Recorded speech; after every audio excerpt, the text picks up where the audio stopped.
कच्चा पक्का अन्न, प्राकृतिक आहार। वैदिक युग में भारतवासियों का दिन दिन का कच्चा अन्न आहार, जैसे कि कच्चा हरा अनाज, चना, हरा मटर, धनिया, पुदीना, हरी ताजी साग सब्जी, पत्ता गोभी, खीरा, ककड़ी, मूली, चुकंदर, लौकी, खरबूज, तरबूज, पपीता आदि ताजे फल थे। कच्चे आहार में कच्चे पेय जैसे कि गन्ने का रस, नारियल का पानी, ताड़ या खजूर के पेड़ का रस, कच्चा दूध, फल रस, शहद आदि थे। रात्रि का पक्का अन्न भंड आहार जैसे कि सूरज की रोशनी, गर्मी में पके हुए बैर, बेल आदि मौसमी फल और अनाज थे। यह कच्चा पक्का अन्न ये बिना पकाए उसे प्राकृतिक अवस्था में ही खाते थे और धूप में पके अनाज, गेहूं, चना, दाल आदि को अंकुरित कर लेते थे। इस संबंध में रामचरितमानस का वर्णन है कि कंद मूल फल अंकुर नीके, दिए आनि मुनि मनहु अभीके। ऐसे कच्चे पक्के अन्न प्राकृतिक आहार के कारण ही प्राचीन ऋषि मुनियों ने सैकड़ों वर्षों तक स्वस्थ जीवन व्यतीत कर कई अनुपम ग्रंथ, वेद, शास्त्र, उपनिषद, ज्ञान विज्ञान के दुर्लभ ग्रंथ रच डाले, जिन पर आज भी भारत का गौरव। ऐसा प्राकृतिक आहार खाकर खिलाकर ही श्री रामचंद्र ने अपनी वानरी सेना के द्वारा अप्राकृतिक आहार खाने वाले रावण का नाश किया।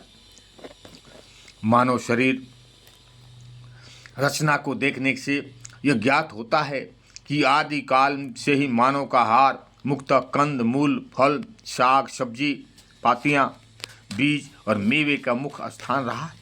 कुछ थोड़ी सी अविकसित जंगली जातियां मांसाहारी भी हो सकती है। शिकागो विश्वविद्यालय के प्रोफेसर जॉर्डन के अनुसार पाषाण काल का मानव पकाने की कला से अनभिज्ञ था।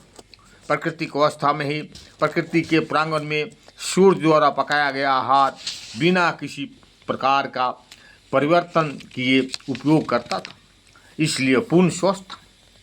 गांधी जी के मतानुसार प्राकृतिक भोजन जिसमें अन्न, साग सब्जी आदि सभी पदार्थ शामिल है, आग पर पकाए हुए भोजन के निश्चय ही उत्कृष्ट और समान मानव स्वास्थ्य के लिए उत्तम है। डॉक्टर मैक्रिसन के कथानुसार हुजा घाटी के निवासी स्वस्थ और दीर्घायु होते हैं क्योंकि वे सजीव खाद्य द्वारा उत्पन्न खाद्य विशेषकर फल, हरी सब्जी, अन्न कण पर ही रहते हैं। प्राचीन काल के मानव इतिहास से पता चलता है कि मानव का आहार प्राकृतिक था एवं वह प्रकृति के निकट रहने के पूर्ण निरोगी और दीर्घजीवी था, परंतु बाद में कृत्रिम सभ्यता के फैलने से आग के संपर्क में आकर आहार को पकाकर और तल भूनकर खाने लगा। मध्यकाल में अंधकार युग में भारत पर विदेशी आक्रमणकारियों ने यहाँ जो प्राकृतिक जीवन, वैदिक सभ्यता और प्राकृतिक आहार पर बड़ी चोट पहुँचाई। वे अपने साथ बड़े बड़े पकवान बनाए और तलने भूलने की कला सिखाए, जिसको देखकर यहाँ के स्वाद लुलुप्तों और भोजन भट्ठों ने कच्चा भोजन में आग पर पकाकर पकाए हुए दाल चावल और पक्का भोजन में घी की तली हुई पूरी, कचौड़ी, मालपुआ आदि व्यंजन मान लिया। चरवाहक मत वालों ने तो मांस, मछली, मदिरा आदि को तो धर्म का अंग बना लिया। इसे अप्राकृतिक आहार ने हमारे स्वास्थ्य को हानि पहुंचानी शुरू कर दी। इसे खाकर हम शरीर में विष इकट्ठा करने रोग ग्रस्त होने लगे। आधुनिक औद्योगिक सभ्यता ने तो खाद्य को और भी अधिक अप्राकृतिक और विकृत करना शुरू कर दिया। कई प्रकार के मिर्च, मसालों से युक्त और मैदे, चीनी की बनी वस्तुएं और डब्बों में बंद खाद्य पदार्थ का प्रचलन बढ़ता जा रहा है, जिनका वास्तविक रूप बिगाड़ कर अन्य रसायनों का मिश्रण किया जाता है।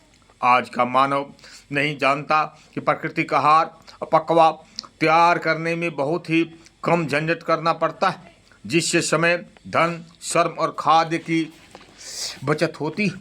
इससे बाहरी रासायनिक तत्वों या किसी भी प्रकार का मिलावट का भय नहीं रहता। इसे अच्छी तरह चबाने की जरूरत पड़ होती है, जिससे दांतों में के व्यायाम के साथ साथ मुंह का लार और पाचन रस अच्छी तरह मिलाए जाते हैं। डॉक्टर ब्यूनामंट के प्रयोग द्वारा सिद्ध होता है कि यह पक्क की अपेक्षा शीघ्र पचता है।